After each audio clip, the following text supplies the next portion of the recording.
उत्तराखंड से खास बातचीत में पश्चिम बंगाल और असम समेत 5 राज्यों के चुनाव परिणामों को लेकर पूर्व मुख्यमंत्री हरीश रावत ने बीजेपी पर हमला बोला है। रावत ने कहा कि बीजेपी ने बंगाल जीतने के लिए अपनी पूरी ताकत और तमाम संसाधन झोंक दिए। ऐसा लगता है कि केवल जैसे राफेल विमान और तोपों का इस्तेमाल होना ही बाकी रह गया था।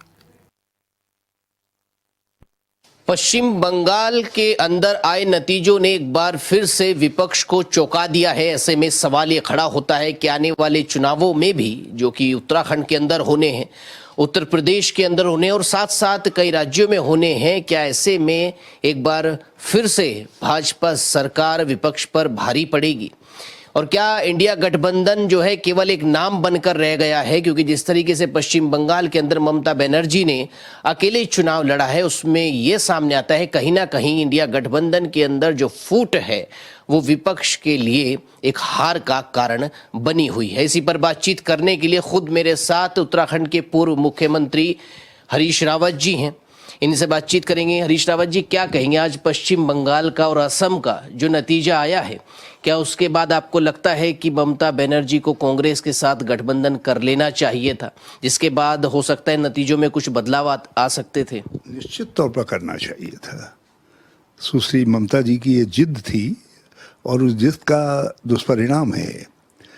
और दूसरी बात, कुछ वोट काटने वाली शक्तियां हैं। लोगों को समझना चाहिए कि श्री कबीर या श्री ओवैसी उन बातों का जवाब नहीं है जो प्रश्न आज उठ रहे हैं भारतीय लोकतंत्र में। उनका जवाब यदि कोई है तो राष्ट्रीय पार्टी या राष्ट्रीय गठबंधन है। ये छुट-पुट पार्टियां नहीं हैं। ये केवल वोट काट करके भाजपा की जीत का रास्ता प्रशस्त करते हैं। तो जो शक्तियां भाजपा को हराना चाहती हैं, उनको चाहिए कि वो अपने वोट को एकजुट होकर के उस पार्टी को दे जो भाजपा को पराजित कर सकती है। ममता जी को भी सबक लेने की ज़रूरत है। हम भी विश्लेषण करेंगे कहाँ क्या कमजोरी रह गई। और एक कांग्रेस के लिए अच्छी बात यह है कि हम केरल में न केवल जीते हैं बल्कि शानदार तरीके से जीते हैं और अच्छी जीत हुई है। और हो सकता है तमिलनाडु में भी हम किंग मेकर बने। तमिलनाडु में किंग मेकर बने। लेकिन इस ऐतिहासिक जीत के बाद पश्चिम बंगाल के अंदर जहां भारतीय जनता पार्टी के बड़े बड़े नेता धरातल पर उतरे और पश्चिम बंगाल की जनता से उन्होंने सीधे संपर्क करने की कोशिश की, 61 लाख जो वोट हैं वो SIR में कटे हैं, तो ऐसे में आपको लगता है कि आने वाले जो चुनाव उत्तराखंड और उत्तर प्रदेश में होंगे उसमें बीजेपी को रोक पाना संभव होगा आप लोगों के लिए? SIR की एक्सरसाइज विशुद्ध रूप से भाजपा को फायदा पहुंचा रही है सब जगह। उसका जो मोडस ऑपरेंडी है, जो तरीका है, उससे भाजपा को फायदा हो रहा है।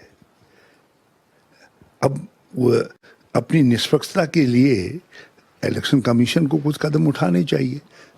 दो ही लोग निष्पक्ष चुनाव करवा सकते हैं, या चुनाव आयोग या माननीय हाई कोर्ट, माननीय सुप्रीम कोर्ट जो है।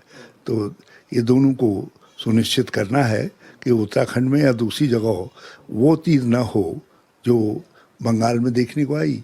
बंगाल का चुनाव जीतने के लिए केंद्र सरकार ने उनके पास जो फाइटर प्लेन थे, मिराज, राफेल आदि, और उधर बोफर्स की तोप और टैंक थे, वही नहीं लगाए, बाकी तो सब कुछ लगा दिया दांव पर बंगाल के अंदर।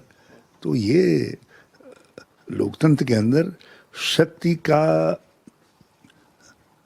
अत्यधिक उपयोग और दुरुपयोग दोनों एक खतरनाक ट्रेंड पैदा करते हैं। और मैं बंगाल की में जिस तरीके से चुनाव हुआ और असम में जिस प्रकार से चुनाव हुआ, जिस तरीके से आसुरी शक्तियों का बोलबाला रहा, मैं उससे चिंतित हूँ।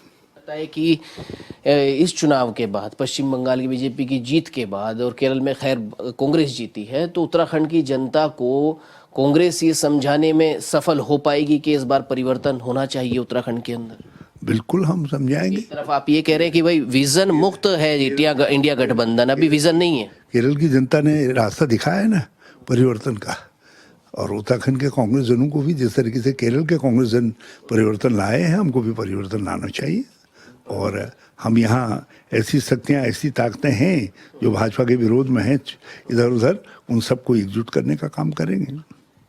तो ये थे मेरे साथ उत्तराखंड के पूर्व मुख्यमंत्री हरीश रावत जी, जिन्होंने कहा कि अगर उत्तराखंड में जीत होती है कांग्रेस की तो कहीं ना कहीं इंटरनेशनल तौर पर, राष्ट्रीय स्तर पर इसका प्रभाव पड़ेगा और 2029 के चुनावों में भी कहीं ना कहीं कांग्रेस को आगे बढ़त मिलेगी। मैं प्रशांत धीमान, कैमरामैन तिलक के साथ HNN न्यूज।